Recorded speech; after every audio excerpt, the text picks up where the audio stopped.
Assalamualaikum warahmatullahi wabarakatuh. Gimana kabarnya? Alhamdulillah sehat ya.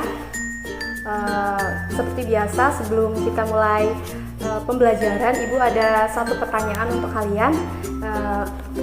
Pernah nggak sih kalian tuh melihat fenomena gitu?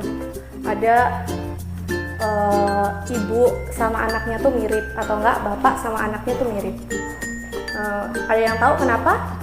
Iya, karena dari orang tua atau dari ayah atau ibu itu ada semacam sifat itu diwariskan dari orang tua ke anaknya. Nah, dari sini kira-kira ada yang tahu nggak kita ini hari ini mau belajar apa?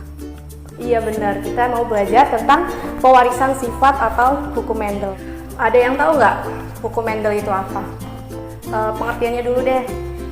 Ya, hukum Mendel itu adalah hukum mengenai pewarisan sifat pada suatu organisme. Nah, organismenya ini adalah organisme yang hidup. Contohnya ada manusia, hewan, tumbuhan, bahkan organisme kecil pun itu ada sifat yang diturunkan dari orang tua kepada anaknya. Nah, sebelum lebih jauh nih mengulas tentang hukum Mendel, kita akan belajar terlebih dahulu sejarah dari si hukum Mendel ini. Nah, hukum Mendel ini ditemukan oleh bapak yang bernama Mendel. Beliau itu melakukan penelitian tentang tumbuhan kacang ercis, di mana tumbuhan ini ada suatu keunikan, yakni bijinya itu tuh warnanya tuh berbeda-beda. Ada yang berwarna kuning, ada yang berwarna hijau. Dan dari sini si Mendel ini melakukan penelitian tentang si kacang ercis ini. Selain itu ada beberapa alasan nih kenapa kok Mendel lebih memilih kacang ercis. Nah, alasan-alasan dari si Mendel menggunakan kacang ercis ini adalah yang pertama, kacang ercis ini memiliki pasangan sifat yang kontras. Kemudian yang kedua, dia ini dapat melakukan penyerbukannya sendiri. Dari tanaman yang satu dengan tanaman satu itu dapat melakukan penyerbukan tanpa bantuan dari misalkan serangga atau angin dan yang lainnya. Dan alasan yang ketiga itu mampu menghasilkan banyak keturunan ketika dia satu kali penyerbukan itu dari satu tumbuhan terdapat banyak keturunan. Dan yang keempat itu ada daur hidup yang pendek. Jadi si kacang ercis ini ketika dia sudah melakukan penyerbukan, sudah menghasilkan individu baru, dia itu langsung meninggal atau mati tumbuhannya. Kemudian yang terakhir itu adalah mudah untuk disilangkan. Jadi walaupun dia bisa melakukan penyerbukan sendiri, itu pun dapat disilangkan dengan tumbuhan yang lainnya. Udah, itu tadi bahasan tentang sedikit sejarah mengenai hukum Mendel. Nah, sekarang kita akan membahas mengenai hukum Mendel itu sendiri. Jadi di hukum Mendel itu terbagi menjadi dua.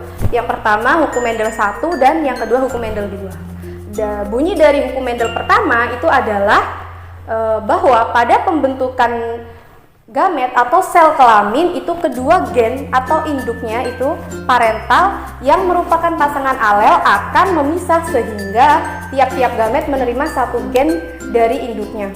Itu bunyi hukum Mendel pertama atau biasa dikenal dengan hukum segregasi atau memisah secara acak. Kemudian hukum Mendel kedua itu berbunyi bahwasannya bila dua individu mempunyai dua pasang alel atau sifat beda, maka diturunkan sepasang sifat secara bebas, tidak tergantung pada pasangan sifat yang lain. Dengan kata lain, alel dan gen itu memiliki sifat yang berbeda atau tidak saling mempengaruhi satu sama lainnya. Biasa dikenal hukum Mendel 2 ini adalah berpasangan secara bebas. Ketika kita mau belajar hukum Mendel nih, kita itu ada beberapa istilah yang harus diketahui.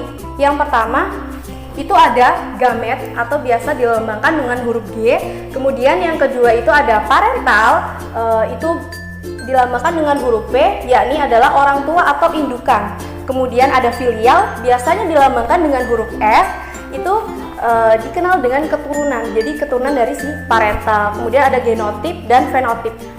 Genotip itu adalah sifat yang tidak tampak, sedangkan fenotip itu adalah sifat yang tampak yang bisa diamati. Contohnya kayak warna biji, kemudian bentuk biji, warna bunga. Kalau misalnya pada manusia kayak bentuk rambut, keriting, lurus, atau bentuk bola mata. Nah, itu tadi adalah beberapa istilah yang terdapat di hukum Mendel. Nah, ngomongin istilah-istilah tadi itu berhubungan dengan yang namanya persilangan di hukum Mendel. Di hukum Mendel itu ada beberapa persilangan yang akan kita bahas untuk saat ini. Yang pertama itu ada persilangan monohibrid, yakni persilangan satu sifat beda. Misalkan nih, ada kacang ercis atau kacang polong memiliki bunga warna merah dan disilangkan dengan kacang ercis yang bunganya warna putih. Nah, itu kita hanya melihat perbedaan dari warna bunganya. Nah, itu dikatakan sebagai persilangan satu sifat beda, yaitu melihat dari warna bunganya. Yang kedua itu ada persilangan dihibrid atau persilangan dua sifat beda. Itu contohnya kita menyilangkan antara biji bulat berwarna kuning dengan biji kisut berwarna hijau. Nah, ini memiliki dua sifat beda. Mana yang sifat yang bedanya? Yang pertama itu ada biji bulat berwarna kuning, bijinya bulat dan warnanya kuning. Itu adalah dua sifat beda disilangkan dengan biji kisut berwarna hijau. Itu juga dua sifat beda. Nah, itu tadi penjelasan sedikit mengenai hukum Mendel. Saya cukupkan sampai di sini. Saya akhiri, wabillahi taufiq wal hidayah. Wassalamualaikum warahmatullahi wabarakatuh.